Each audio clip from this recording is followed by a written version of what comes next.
before I forget, I wanted to get some weights. I'm not ready to install these, nor have I removed the old front of the motor mount, which is on the driver's side. But I wanted to just wanted to say that if I didn't get a weight on any of them, I apologize. The rear actual mount that goes across, that attaches to the cross member, I didn't get a weight on it. My assumption is that it probably weighs around the same as the transmission mount. I'm just going to go ahead and weigh these, even with the hardware that was shipped, knowing that, yeah, it's going to be different when you take that hardware off. But I've got 34.1 ounces, 34.1, and this is the mount that attaches to the block itself. And this will go as the attachment point from the frame of the vehicle on the driver's side. And that's 48.3. Now, yes, there's hardware. This can go in there as well. 53.0. So I just wanted to get those in there. Can't recall. Now here is the mount that was replaced on the rear. This is 73.6 ounces, and that includes this metal stop, this brace. Now, previous owner installed these bushing inserts. Let's see what that weighed with it. Just as a curiosity.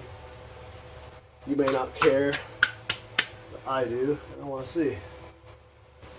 80.1. So it did add a little bit, which it should. So I just wanted to get that on camera before I had forgotten, because I'm getting excited as things are getting rolling and moving. Been seeing some, it's summertime, seeing a lot of cars out and about, and I'm getting excited to get this one on the road. So as for now, that's gonna cut it, and we'll add some more here in a moment. There's the finished product, T-bracket with the new hardware here on the transmission. And let's see if we can get in there. And there is the new bolt into the housing of the block with its nut, and then we'll get up top and we'll show you the connection. But yeah, so far it looks fantastic. A lot easier than the OEM equivalent. Okay, so there is the end result. You can see the T-bracket is in place and position. The rear mount is tightened down. 47 foot-pounds, along with the two associated with the T-bracket down underneath that are tightened down to 47 foot-pounds. And then we'll go ahead and we'll release the jack. This is finished. We're good to go. We can now begin the timing belt water pump replacement on this side. We'll go ahead and get the new mount and everything associated on this side completed. Okay, so in addition to the installation of transmission, we've got our starter installed along with the slave cylinder. So on the slave cylinder, that was 16 foot-pounds of torque on the two bolts holding it to the transmission housing. Don't forget to use your high temp grease on the rod that moves back and forth on that connection point on the shift fork, as well as the inside where the rod connects to the actuating section of the slave cylinder. In addition, like I said, we installed the starter, and there are two bolts. One of them, the longer bolt that is on the underbelly, I did not get a size on it, I do apologize, but we have a 47 foot-pounds. The upper is a 15 millimeter head, and didn't get a size on it, I apologize. So that one has a different torque setting of 32 foot-pounds. So we've got our starter, our slave. Starting to reconnect some wiring here. I've got the backup switch connected electrically, and if you need to know, the backup switch, when you torque that down, is 18 foot-pounds. In addition, here we're going to be connecting our shift linkage. The service manual, it does state you need to use that high temperature grease on the connections. So on that rod, I'm going to take the washers off and all the components that is connected to the rod. I'm going to clean that up, put the high temperature grease on it, and then we'll reestablish that. And then we've got the linkage mounts to the housing of the transmission. I'm going to do that next, and those are 20 foot-pounds. There are 3 different bolts, 2 long, 1 short. So I'm not going to measure them, but I am going to show you. So I'm going to show you the difference here. They're not much different, and I'll specify that when I install that, which one goes where. So we've got those 2 different bolts. I went ahead and grabbed my measurement device, little Pittsburgh caliper here. The long is about 65 millimeters on the longest one, and it's got a head. I believe these are 14, no, 12 mil. So we got 2 long ones, and this one is 53 millimeters long. So I'll do a quick depth gauge on the 3 just to see where we're at. So this one is 33, and that is the far left facing towards the firewall, and then the one next to it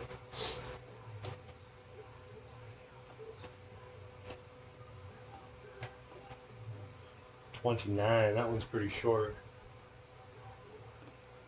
I don't know if I can reach the other one. We'll go ahead, and I've already applied the grease, high temp grease here on those little shafts for the shift linkage. So this is how mine came off. I've got this, I'll clean this up a little bit. We've got a little nylon washer, and then a metal washer, and then a cotter pin. So we'll put a new cotter pin in. This is on the linkage here. You can see this. Clean all this up, and then it is exactly the same. Nylon washer, metal washer, and a cotter pin. So we'll get those cleaned up and connected. Okay, so we found that the shorter of the 3 bolts, unless you remembered, and I didn't over the months, go here, right here. So that's where your short one goes. Remember, that was only like 60, and the other ones were, well, no, that was wrong. The other ones were 60. So the longer ones here, what I did was I took my caliper and I measured down with the bracket into the hole, and that's what I measured on the shortest one, and an additional about 76, 74 on the remaining 2 holes. So I mean, that's troubleshooting right there. I just concluded that it was the longest holes. So I started at all the bolts.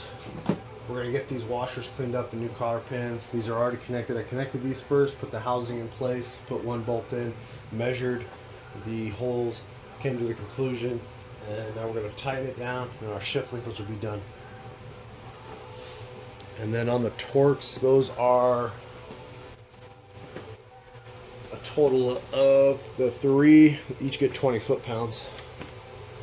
So let's continue. Alright, so shift linkage is connected. I had to replace the cotter pins with a 1 16th inch cotter pin on both linkage connections. So we're going to go ahead and wrap up the wiring. We'll get that all kind of squared away and back where it needs to be. Get this starter hooked back up. I'm working on this side, trying to get everything back where it should be, because I'm going to be running the new hydraulic line over to the slave, and I want to see what we have to play with as well. I want to be able to mount the new catch can somewhere nice and clean looking. I don't have a lot of room to play with. I have a little bit of room. I can kind of scoot this over, but we won't really know until everything's back in. So I'm just kind of guessing at this point. As soon as I get this done, we're going to tally up and head over for the new timing belt. All right, there's really not much left to do. We have the bracket back on here for the radiator hose, and I did buy some cheap replacements, but I'm not going to put them on until I feel it's necessary, just because it's kind of burned up. I can clean it off. It's just like some rubber. But anyway, yeah, we've got everything reconnected. The vehicle speed sensor, the shift linkage, we have the starter, the slave cylinder. Now the only thing really left, and it must have been from a previous owner, is this wannabe tuck job, which used to be like this. So it never really bothered me. I really don't care. We'll go ahead and reattach that in that similar area. If you have a standard model, you got your cruise control sitting way up on the firewall. You'll have your cruise control up here, and you'll have a fuse box here. I don't have those, so I'm not really worried about that. The cruise control and fuse box, all those things were deleted from a previous owner. The fuse box has been relocated, and the cruise control has been deleted completely, which is fine. As for the wiring harness that's here, we'll go ahead and clean that up, and we'll reattach that to where it was with some zip ties, because that's what we're going to do. Next, we have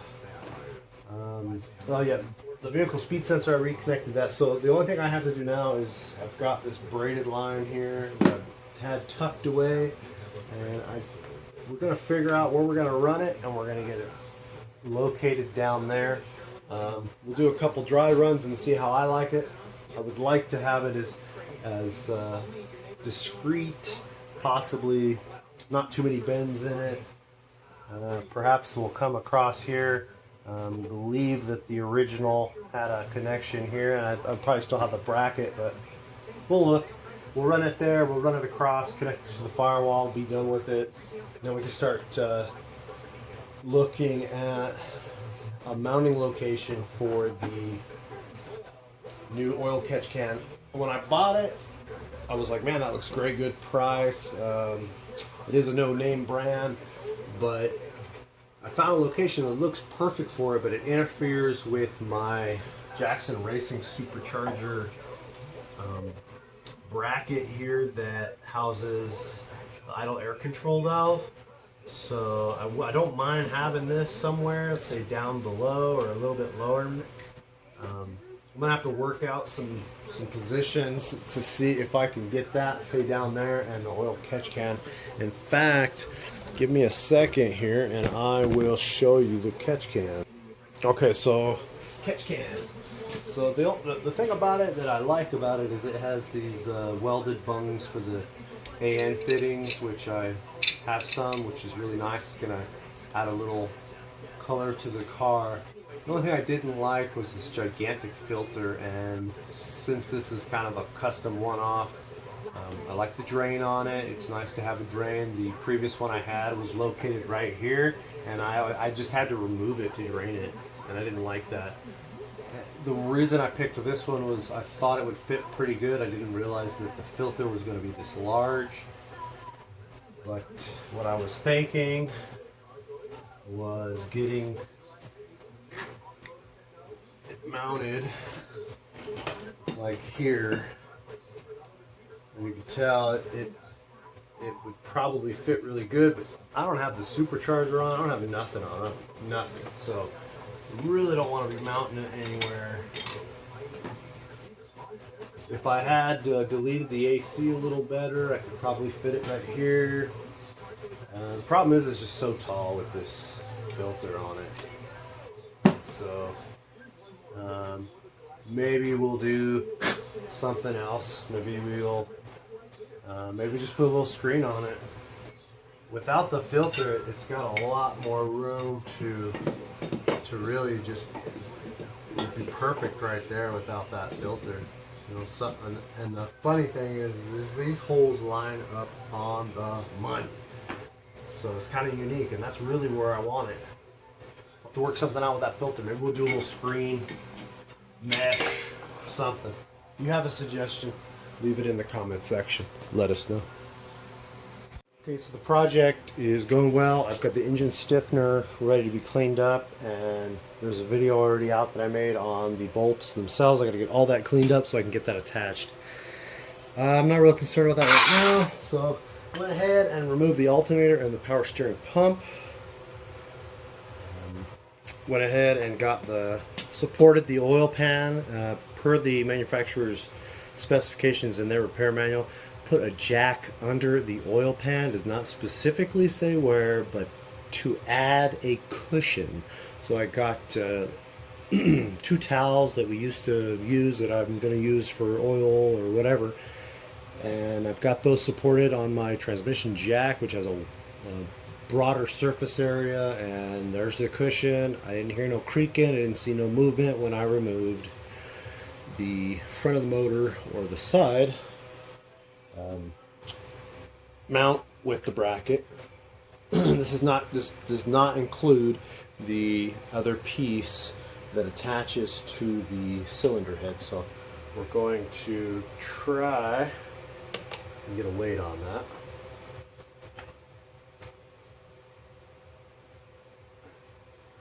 That is 94.2, actually 94.3, excuse me, 94.3 ounces. That's a pretty heavy little stout thing there. It's in good shape still. I don't see no reason why I couldn't use it, except I have a replacement. So that's where we're at. I'll give you a quick view of where we're at on the car. So the power steering pump has been set to the side. I didn't want to disconnect the hoses. I've got the alternator removed. I found it a lot easier just to remove the bracket on the block than to actually sit here with this pulley, this AEM True Power pulley, I think they're called.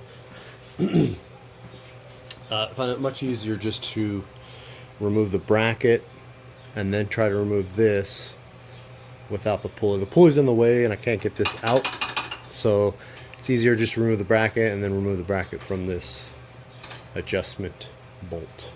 Alright, that's where we're at. So you can see the metal piece back there right here will be removed shortly, and I can add that to the weights. I just want to show where we're at and where we're going. Okay, so I just cleaned up the bolts and the engine stiffener, which was extremely dirty, and I went ahead and installed it. So I made a video earlier about the lengths and where they go, but as for torques, your 10mm heads, there's one right here, that's 9 foot-pounds. 9 foot-pounds. And then the 14 mils are 33 foot-pounds. So that's all tightened down. I just went ahead and installed a jack, my transmission jack, with some cushions under the oil pan. I'm getting ready to start that timing belt. So I just wanted to show you where I'm at with that. It's installed. Transmission's all tightened up.